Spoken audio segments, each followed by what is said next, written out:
নমস্কার, আমি স্বপন। নিউজ নয়া ভারতে আপনাদের সকলকে স্বাগত। 2024-এর 9ই আগস্ট, সেই ভয়ানক দিনটি যা গোটা বিশ্বকে নাড়িয়ে দিয়েছিল, গোটা বিশ্বে বসবাসকারী বাঙালি, পশ্চিমবঙ্গবাসী, ভারতবাসীকে নাড়িয়ে দিয়েছিল।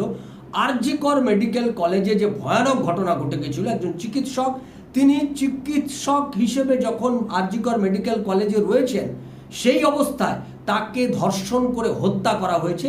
আর সেই গোটা ঘটনাটাকে ধামাচাপা দেওয়ার জন্য তৎকালীন মুখ্যমন্ত্রী মমতা ব্যানার্জি, তার সরকার, তার প্রশাসন, তার পুলিশ সকলে মিলে কিভাবে উঠে পড়ে লেগেছিল, তার এমএলএ এমপি সকলে মিলে এই গোটা ঘটনাটাকে চাপা দেওয়ার জন্য তাদের যে ভূমিকার কথা, সেটা আমাদের কারুরই অজানা নয়। সেই ঘটনার সময় দাঁড়িয়ে বিজেপি, তখন তিনি প্রতিশ্রুতি দিয়েছিলেন, বিরোধী দলনেতা শুভেন্দু অধিকারী, আজকের মুখ্যমন্ত্রী, তিনি তখন প্রতিশ্রুতি দিয়েছিলেন বিজেপি ক্ষমতায় আসলে এর বিচার হবেই হবে।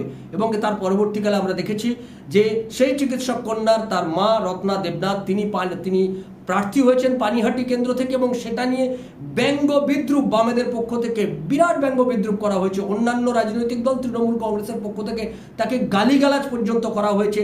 তিনি তাকে তার মেয়ের এই যে মৃতদেহ, সেটাকে বিক্রি করে তিনি নাকি ক্ষমতা পেতে চাইছেন, এই ধরনের বিকৃত সমস্ত কথাবার্তা বলা হয়েছে। তার ফল মানুষ দিয়েছেন।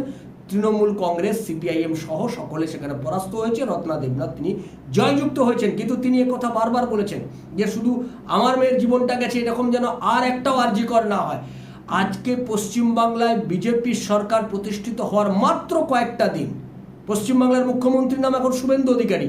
তিনি এই দায়িত্ব নেওয়ার সঙ্গে সঙ্গেই তিনি ঘোষণা করে দিলেন নবান্ন থেকে যে সেই যে ভয়ানক ঘটনা, তিনি সোশ্যাল মিডিয়াতে কথা লিখেছেন, আমি মনে করছি আমি একটা পবিত্র কাজ করছি। একটা ভয়ানক ঘটনা ঘটিয়েছিল, যে ঘটনার অন্যতম কারিগরদের মধ্যে একজন হচ্ছে তৎকালীন সুপার সন্দীপ ঘোষ, যাকে বাঁচানোর জন্য আপ্রাণ চেষ্টা করেছে মমতা ব্যানার্জি। এই সন্দীপ ঘোষ, যার বিরুদ্ধে প্রথম আঙুল উঠেছিল, যে সন্দীপ ঘোষের যে কালো কারনামা, আরজি কর মেডিকেল কলেজকে ঘিরে যে ব্যাপক দুর্নীতি, আর সেই ব্যাপক দুর্নীতির পর্দা ফাঁস হয়ে যাওয়ার ভয়ে এই চিকিৎসক কন্যাকে হত্যা করে, ধর্ষণ করে হত্যা করা হয়েছে। তাই সকলের বিচার চাইছে। শুভেন্দু অধিকারী ক্ষমতায় এসে তিনি ইডিকে, সোশ্যাল মিডিয়াতে তিনি এটা বলে দিলেন যে আমি, রাজ্য সরকার সেই অনুমতি দিল, ইডি এই গোটা তদন্ত প্রক্রিয়াটা করবে, দুর্নীতির তদন্ত করে সন্দীপ ঘোষকে, তাকে যথাযথ শাস্তির ব্যবস্থা করবে। গোটা রাজ্যের মানুষ দেখতে চায় যে এই সন্দীপ ঘোষ তৎকালীন সুপার মমতা ব্যানার্জির আশীর্বাদ ধন্য, আরও অনেকের কাছে তিনি আশীর্বাদ পেয়েছেন এই সন্দীপ ঘোষের, তার যাতে কঠোর থেকে কঠোরতম শাস্তি হয়, সেদিকেই তাকিয়ে রয়েছে গোটা বাংলা। আপনারা তাকিয়ে থাকুন নিউজ নয়া ভারতের দিকে। নমস্কার।